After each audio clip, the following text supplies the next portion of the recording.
Welcome to Podcast Awesome. In this series of Nerd Show and Tell episodes, we chat with members of the Font Awesome team, take a deep dive into some of their recent work, and share the nerdy interest that enriched their lives. Font Awesome, go make something awesome. Font Awesome, go make something awesome. I'm your host, Matt Johnson, and today we're talking with lead programmer Mike Wilkerson. In this Nerd Show and Tell, Mike tells us about work he did related to the design tool used by the Font Awesome designers and shares his fandom for the Marble Machine X music project. So maybe you can tell folks a little bit about what your professional background is and what your role is currently at Font Awesome. Sure. My professional background in college, I studied math and computer science, computer information science, actually, and so I really loved the math part of it, but I didn't really fall in love with computer programming until after college. I worked at the Walmart home office, but I think the love for coding came from all the stuff I was doing outside of work, especially. I was into Perl programming in those days, and I remember I had to be at my desk at Walmart at 7:30 a.m. in a tie. It was a very different culture. So I'd have to wake up way earlier than that in order to get a couple hours of coding in just for fun. There was a company in Seattle back in the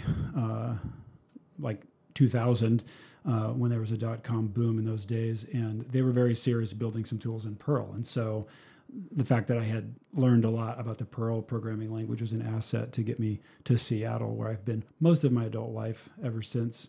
And then I ended up working at Microsoft after that. But then after some time there, I switched out of tech and did some people helping work for about 10 years. Then several years ago, came back into tech full time and did a little bit of contract work, but then landed at Font Awesome.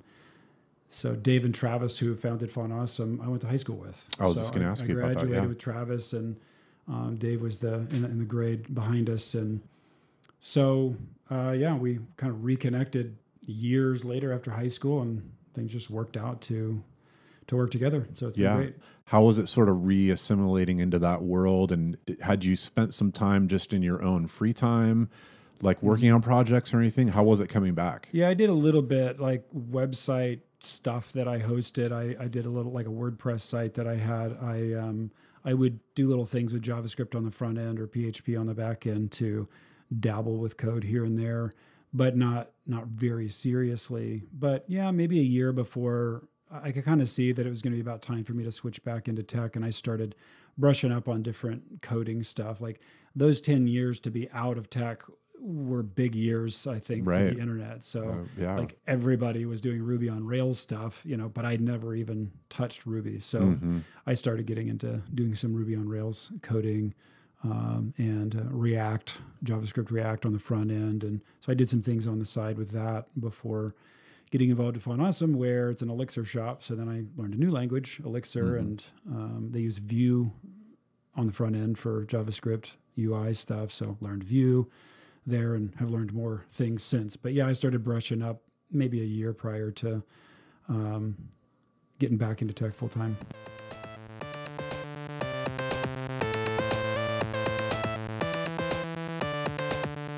What were you working on in the last split, or maybe in the last couple splits? Well, so on this last split, I worked on something internally. We just call it the factory. It's the tool that our icon designers use internally to take icons from what they design in their design tool and export them as SVGs, which then have to be processed in a handful of ways to be scaled and formatted, and various conversions need to happen to them, and then optimized to be shipped as our Font Awesome, like the standard way we format our SVGs.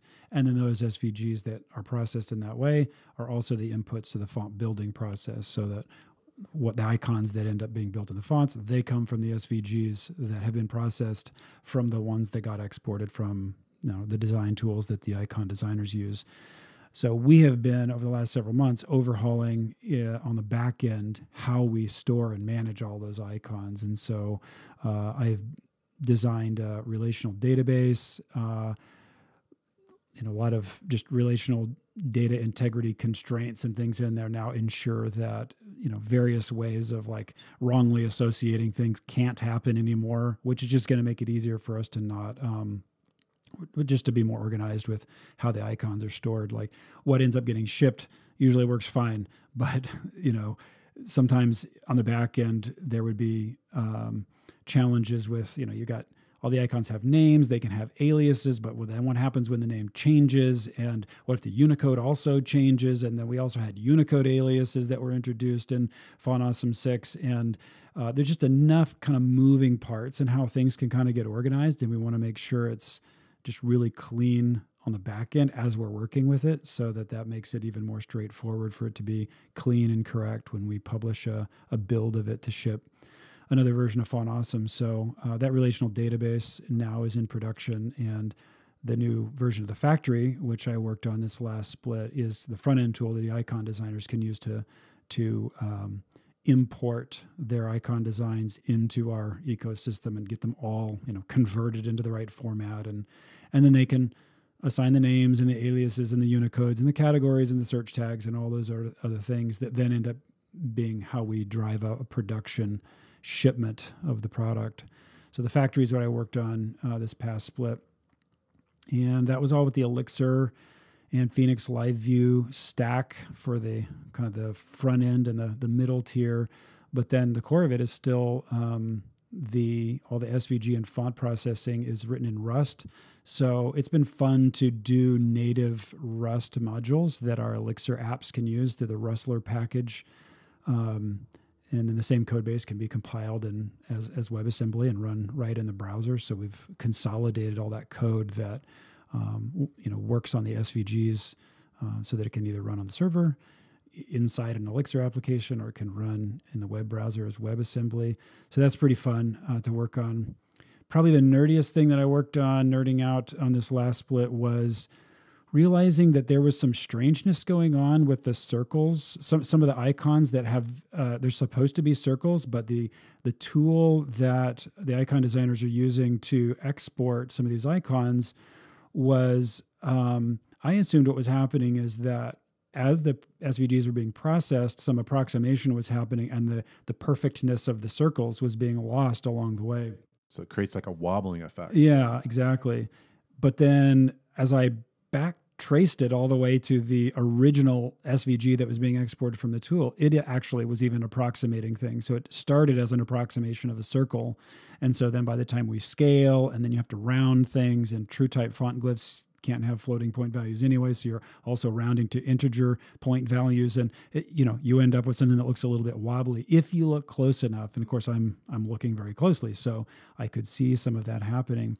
So I wrote some code to try to make those circles perfect. Instead of being approximate, at least in the SVGs, they could be perfect using elliptical arcs.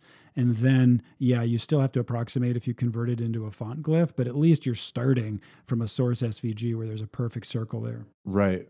What I was curious about, though, too, is that there were maybe certain browsers that were kind of problematic. Like, wasn't there something that popped up in Safari and like it looked okay in some browsers and then maybe not others? Why would that be?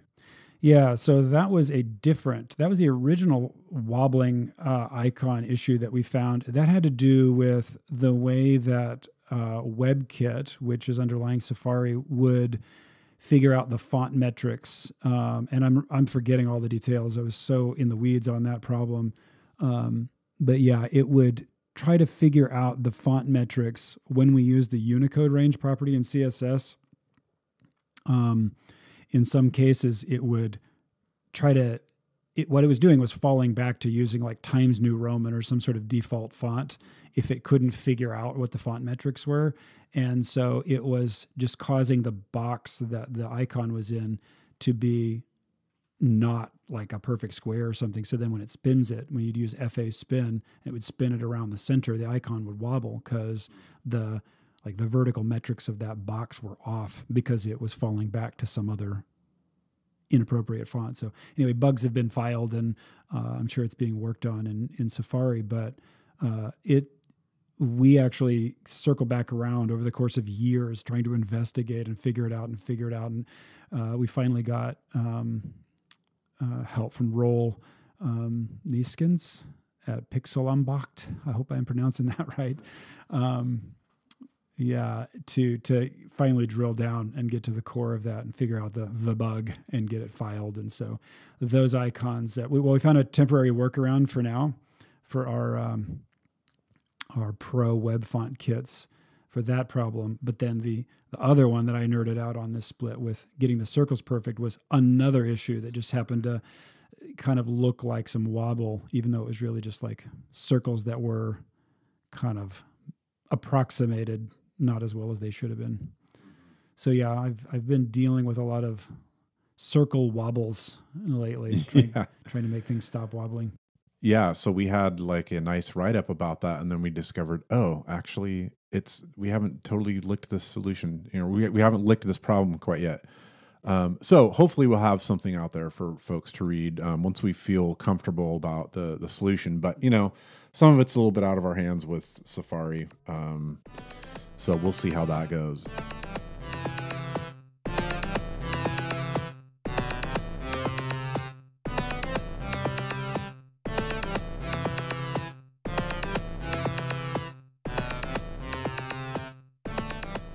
So, getting to the really important issues at hand here, do you think that there is a icon theme that's missing from the Font Awesome canon?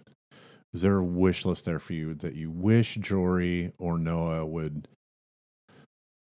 nail this one icon theme that's missing?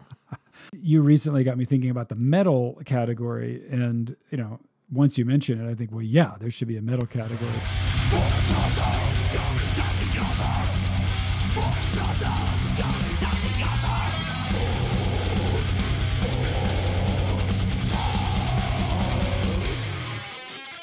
Other than that, I don't think I have any great ideas for the next icon category. Okay. So how about, what are your favorite Font Awesome icons? Well, one of my least favorite questions is a question about favorites, because basically my mind goes into like an algorithm of first enumerating all the possibilities and then sorting them and then picking the top one, because that's what you have to do for a favorite. So I just want to call this out right now that anything that I say, I'm choosing not to go with favorite because I don't want to do all that computation.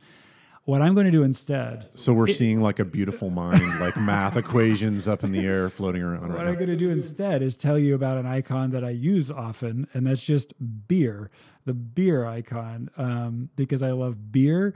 And it's just an easy one to remember. And then in Font Awesome 6, I guess Jory renamed it as Beer Mug Empty with hyphens or something. Oh, okay. Yep. And so, I mean, the alias for beer still works, but all through the Font Awesome 5 days, that's if I was ever writing some test or something that needed an icon name, I would always use beer just by default, or coffee. And then coffee changed too to be mug-saucer. So the two things that were my go-to, beer and coffee, two beverages I love, the names changed. Being very literal with the names. You don't want to be too prescriptive here. Yeah, that's right. This mug saucer could hold anything. This Stein could hold just about any beverage, right? I mean, yeah, that mug could hold coffee. That is true. If you so chose to use a beer stein for coffee, you could do that if you wanted to. Any, on the topic of beer, any favorite beers that you like? Well, I've been out here in the Pacific Northwest most of my adult life. A great place for craft beer. Such a good place for craft beer. So I'm spoiled with many, many varieties of wonderful IPA. So yeah, the IPAs, the hoppy, kind of grapefruity, sort of flowery, aromatic, bitter, all that stuff in the IPA world is probably what I like the most. But the last time when I got a flight of things to taste, the regional beers, it was half those IPAs and the other half was stouts. So I like dabbling with stouts also from time to time, but most of the time I'm drinking an IPA.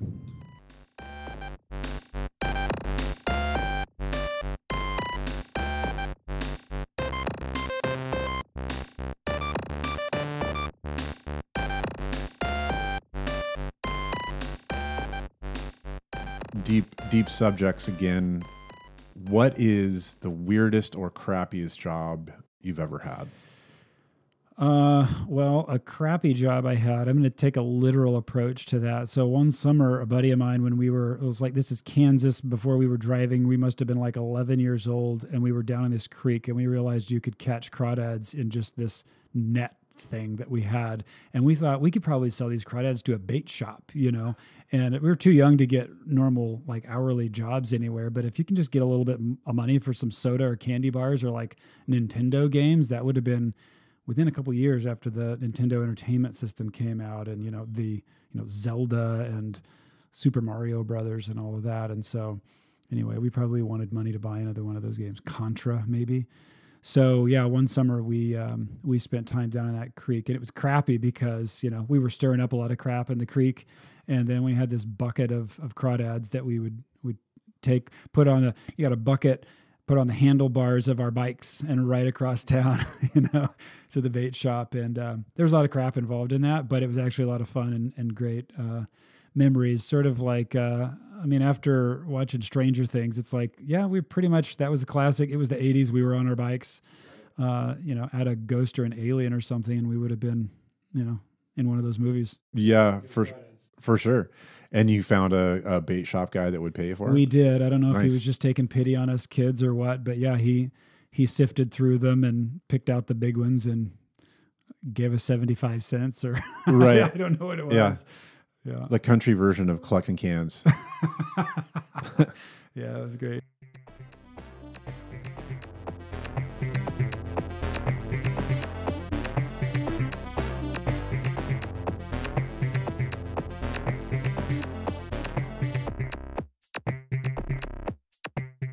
We really value nerding out about stuff in general.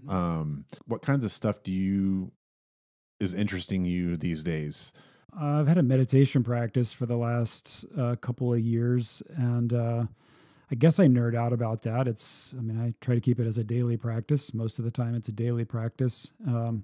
But other than just saying, yeah, I'm dedicated to that practice, I don't really know what to say. It's hard to really talk about it. How do you talk about nothing? Yeah, exactly. This is going to get philosophical quick. Even the others that I'm in a practice community, and there are others in there that are much more precise in talking about, all the phenomenology of what's going on there and consciousness and experience and so forth. And I don't consider myself particularly precise or eloquent in that regard. So I don't know that I'd be able to nerd out in any eloquent way about that, but it is something that I do outside of. I just went on a meditation retreat this last weekend. That's that's what I'm still working on when I sit in the morning. If somebody's like, this all sounds a little woo woo, Mike, like what do you think what's the benefit of like becoming aware of that or having some kind of basic practice for somebody that like is totally unaware of that world or doesn't get it?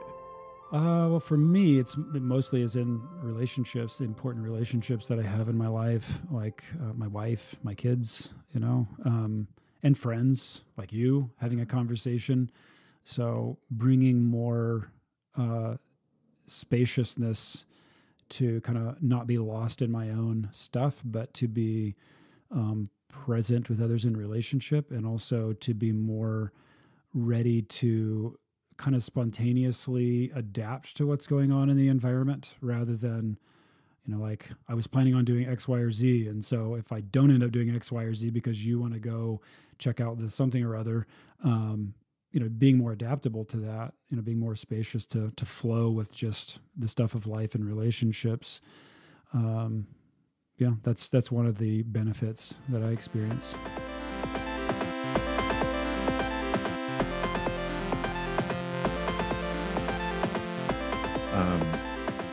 We had a first crack at sort of the nerd show and tell, which was dedicated completely to just an interest maybe outside of work. And you had written sort of at length about the music machine. Mm-hmm.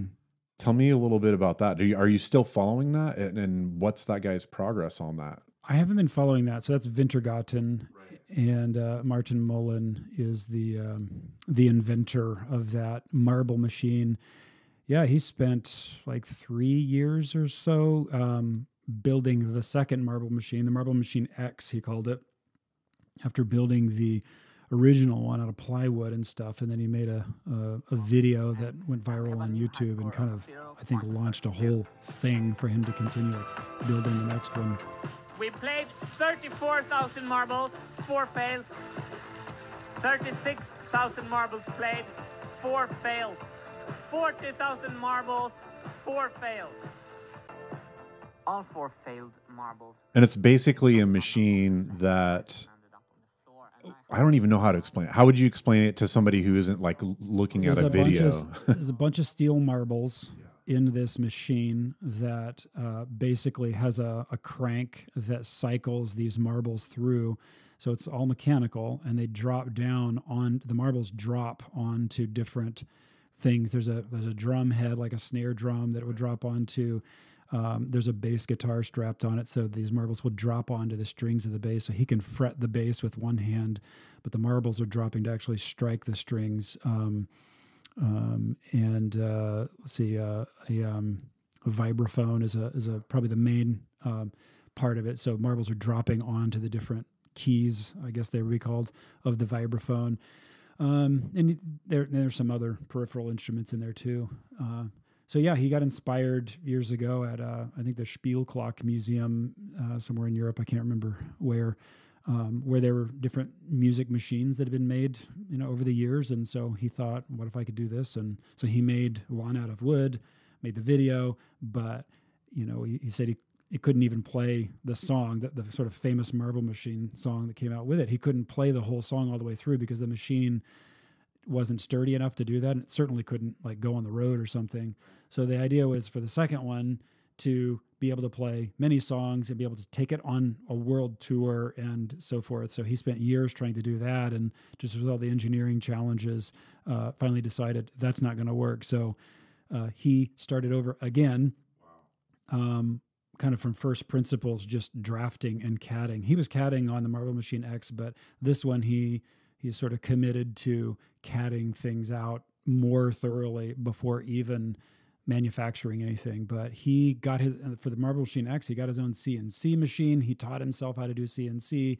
He taught himself how to do drafting, or CAD work, and there's a whole community behind it that are like giving him tips. People and from around the world bringing their own expertise. Yeah, we're making different components that they have different specialties, like different machinists and so forth That's amazing. Would make different components according to whatever specs he drafted and send it in. And so it was really great, and I appreciate it because of the amount of because it's both art and engineering, or music and engineering, art engineering.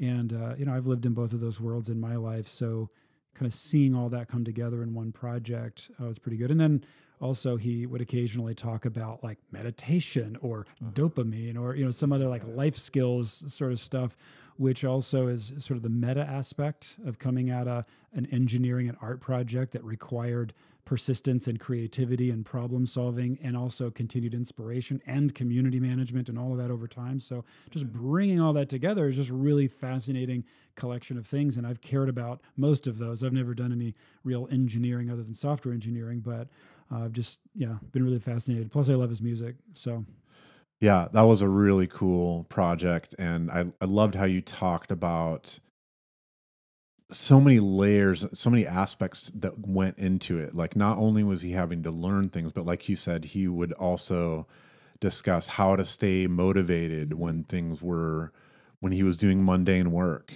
and that the art, so often, like when we talk about art and creativity, we don't want to have to get in the weeds on stuff that's mundane and boring, but there's a certain amount of mastery there that you have to do to make it all work and come together. And so then you have broader conversations about how do you stay motivated when it gets dull. And it's really interesting. Yeah, it is. Yeah. The cool thing that the sort of byproduct of it that's so great, and this is where it kind of brings in like the nerdery thing that we value so much, is that when somebody has a passion to go deep on something like that, you're creating a whole community behind it. And when you share something that you're really, really into and that you can go really deep on it, suddenly there's, this guy, as this example of the music machine, there are all these people that want to lend their expertise and help in some way. And it becomes this community oriented thing that is so great. And that we value that so much at Fawn Awesome, that like sharing your nerd, whatever, any given thing somebody nerds out about, it's not going to be everybody's cup of tea, but it is a community building thing. Like at our Snuggles, some of us are really into mechanical keyboards and the craft of putting those together. And it's just this little thing, but it creates community doing it together. It's so great. Yeah. I was thinking about the mechanical keyboard phenomenon. That hasn't been my thing as much. Yeah. I've had a ergonomic keyboard that I've used for years, which happens to be mechanical. But then as others have gotten involved with mechanical keyboards, that hasn't been as much my thing, but I've started to appreciate others' appreciation for, right. Some have these sounds more thocky or clicky or whatever the different terms I are. love that that they part. use. I like the thocky. There's sound, there's feel, there's color, there's texture, there's the dimensions, how big it is, and just all sorts of things that people appreciate when they're working on those things. And so I've been appreciating their appreciation of something like that. And I think there's a thread that runs through, being passionate about things and technical things like that. What's great is when that just starts to become the normal cultural pattern that then gets brought into the product that we ship.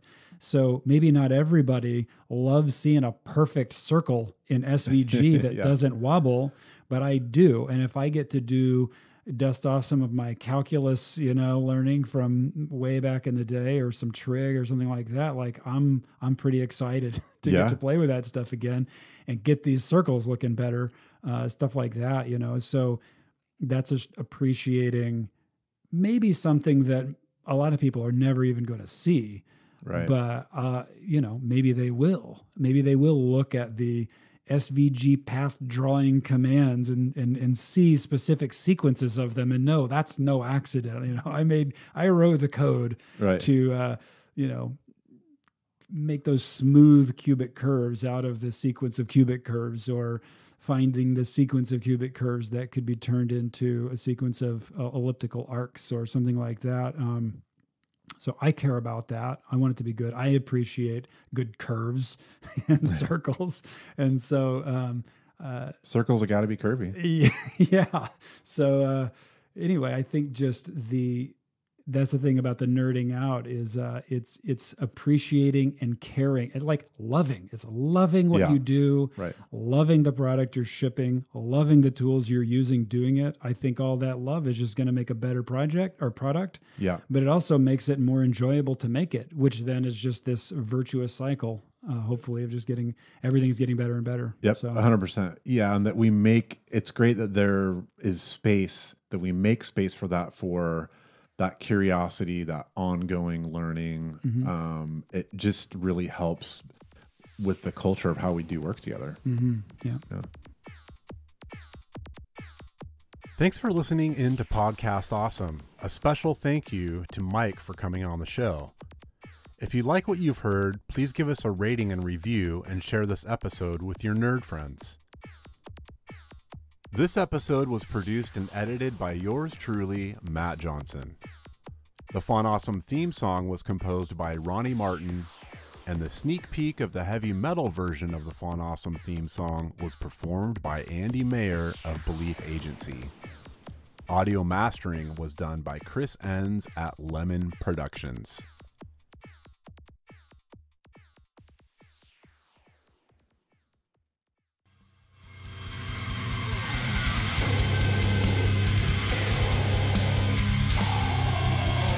God!